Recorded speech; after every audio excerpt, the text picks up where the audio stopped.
빌 포스트먼의 유년기의 소멸에 대해 계속해서 살펴보겠습니다.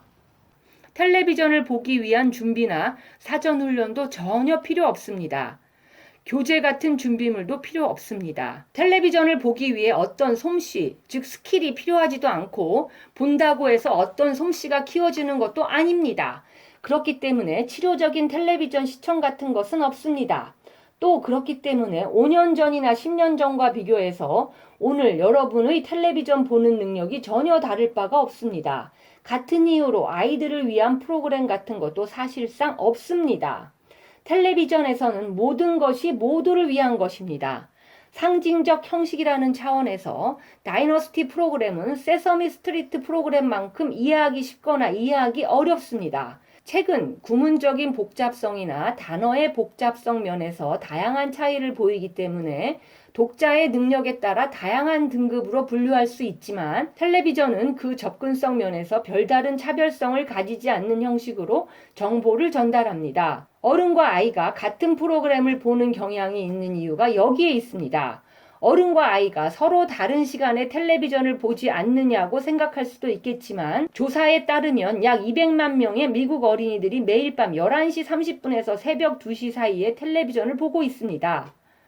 저자가 말하려는 것은 텔레비전이 유년기와 성년기의 구분을 두 가지 측면에서 없애고 있다는 것입니다. 텔레비전의 형식을 파악하기 위한 별도의 지도가 필요 없고 텔레비전은 시청자를 구분하지 않습니다. 따라서 텔레비전은 나이, 성별, 교육 정도, 이전에 무엇의 노예 상태로 묶여 있었는지와 무관하게 모든 사람에게 같은 정보를 동시에 제공하는 셈입니다. 혹자는 어른과 아이의 주요 차이점이 어른이 다양한 삶의 양상들을 아는 것이라 할지도 모르겠습니다. 삶의 신비, 모순, 폭력, 비극 등 어린이들이 알기에는 부적절한 것들 말입니다. 아이들이 어른이 되어감에 따라 우리들은 이런 비밀들을 아이들에게 드러냅니다. 아이가 받아들일 만하다고 생각되는 방식으로 말입니다. 그러나 텔레비전은 이런 조정을 거의 불가능하게 만듭니다. 텔레비전은 사실상 24시간 돌아가고 있고 시청자들을 사로잡기 위해 계속해서 새롭고 흥미로운 정보를 전달해야 하기 때문입니다. 사회적이건 성적이건 육체적이건 어른들이 가진 모든 비밀들이 다 드러난다는 말입니다.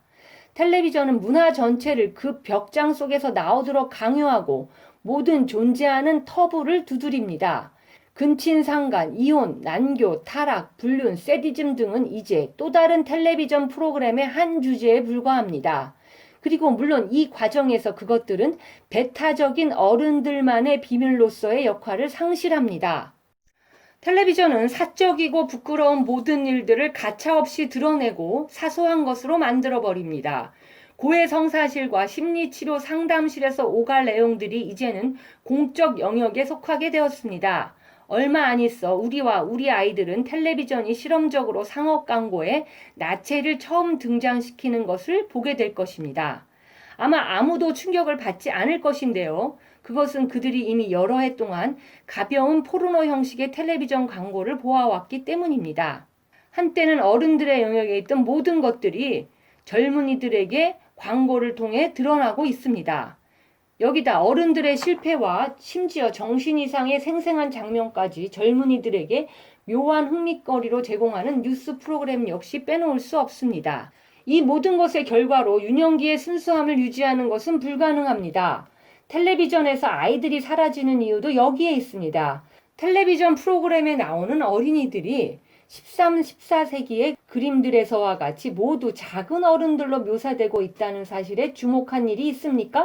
어떤 드라마건, 가족 프로그램이건, 시트콤이건 한번 주의 깊게 살펴본다면 분명히 같은 프로그램에 등장하는 어른들의 언어, 옷, 성, 흥미를 공유하는 아이들을 보게 될 것입니다. 그런데 텔레비전이 전통적인 의미에서의 어린이 개념을 안 보이게 만들기 시작했다고 해서 우리를 어른들의 세계로 넘어가게 했다고 말하는 것은 부정확합니다. 오히려 텔레비전은 어른 세계의 소재들을 기반으로 완전히 새로운 종류의 인간성을 만들어내고 있다고 봐야 합니다. 우리는 이 새로운 인간을 어른아이라고 부를 수 있습니다. 모두에게 닿을 수 있는 텔레비전의 능력, 그 상징 형식의 접근성, 상업적 기반 등과 각각 부분적으로 연결되어 있는 다양한 이유들 때문에 텔레비전은 우리가 유치하다고 여기는 여러 태도들을 바람직한 것으로 만듭니다. 예를 들어 즉각적으로 욕구를 충족해야 하는 강박적인 필요, 결과를 무시하는 태도, 소비에 대한 거의 생각 없는 집착 같은 것 말입니다. 텔레비전은 사람들을 세 가지 연령대로 나뉘어 구분하는 것을 선호하는 것 같습니다. 한쪽 끝에는 유아기가 있고 다른 쪽 끝에는 노년기가 있습니다. 그 사이에 있는 사람들은 모두 망령이 들기 전까지는 대략 20, 30대에 속하는 것으로 보는 것입니다. 이와 관련해서 어떤 핸드로션 광고가 기억납니다. 그 광고에는 엄마와 딸이 나오는데요. 누가 딸이고 누가 엄마인지 시청자에게 묻습니다. 저자는 이것이 우리 사회의 모습을 잘 보여주는 증거라고 생각합니다. 우리 문화에서는 엄마가 딸보다 늙어 보이지 않는 것, 혹은 딸이 엄마보다 젊어 보이지 않는 것을 바람직한 상태로 여기고 있음을 보여주기 때문입니다. 이게 유년기가 사라진 것인지 어른됨이 사라진 것인지는 상관할 바가 아닙니다.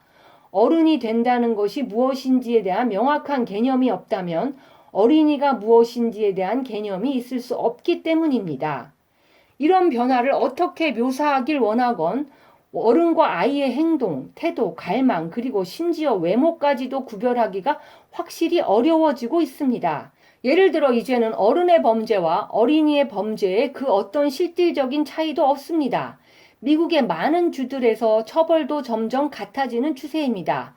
기록에 따르면 1950년에서 1985년 사이에 15세 미만 인구가 저지른 심각한 범죄는 11,000% 증가했습니다. 옷 입는 것에도 별반 차이가 없습니다. 어린이 의류 산업은 지난 15년 동안 말 그대로 혁명적인 변화를 겪었습니다. 이제는 어린이 의류라는 걸 명확하게 알아볼 수 있었던 그런 종류의 옷은 더 이상 존재하지 않습니다. 11살짜리 어린이가 생일 파티에 갈 때는 세 벌로 이루어진 양복을 입고 61세의 남자 어른은 청바지를 입고 파티에 갑니다. 12살의 여자아이가 하이힐을 신고 52세의 남자 어른이 운동화를 신습니다. 아이들의 놀이는 또 다른 예입니다. 너무나 상상력이 풍부하고 다양해서 어른들에게는 전혀 적절하지 않았던 놀이는 이제 사라지고 있습니다. 어린이 야구리그와 어린이 미식축구는 어른들이 감독할 뿐 아니라 그 구성과 정서적인 스타일에서 진짜 빅리그의 운동을 본뜨고 있습니다. 둔한 미각과 강철 같은 위장을 지닌 젊은이들에게나 어울리던 정크푸드도 이제는 어른들에게 일상적인 것이 되었습니다.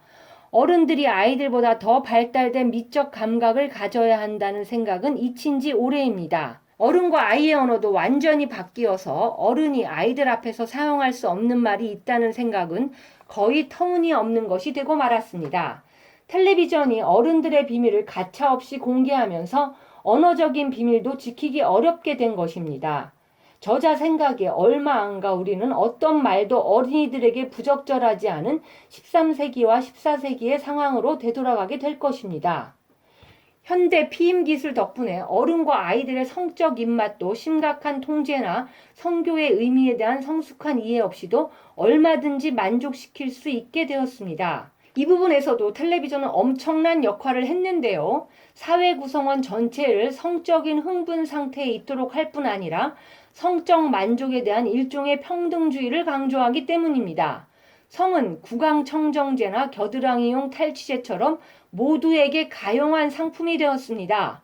어린이들에게도 어른들과 거의 같은 법적 권리를 제공하려는 움직임도 있습니다. 의무교육 폐지 같은 것을 주장하는 이런 운동의 핵심 근거는 어린이들의 우선적 지위라는 것이 사실은 어린이들이 사회에 완전히 참여하지 못하게 하는 억압이라는 주장입니다.